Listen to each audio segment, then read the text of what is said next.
The Palestinian town of Birzeit in the central West Bank was once known for its university.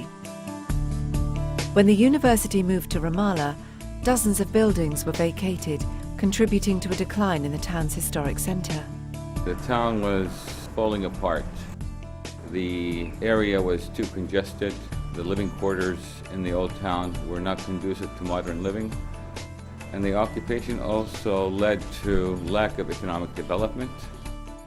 Businesses were moving out, people were moving out, homes were falling apart. It was a sad situation. In 2006, the Birzeit municipality began a project to revitalise the town.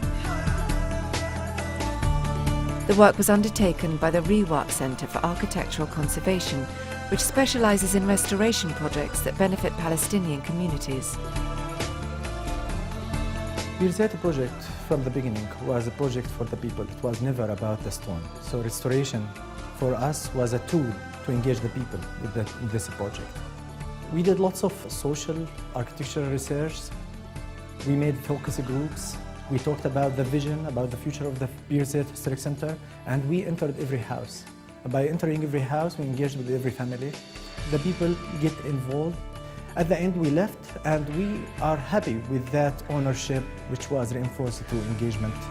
The project has restored both historic buildings and public spaces. Traditional materials and techniques were used throughout the project, providing employment and reviving lost skills. Our work can be measured in two ways: the infrastructure and the cultural infrastructure. By attracting some institutions to the Historic Center, we have created a cultural hub in the Historic Center of Birzeit. So we believe Birzeit functioned as a pilot for what it takes if we want to make Palestinian historic centers function again and they become a place for connectivity. The Birzeit project was the first in a series of large-scale revitalisation projects undertaken throughout the Palestinian territories. RIWAQ's ambitious plan is to repeat the process for a total of 50 historic towns.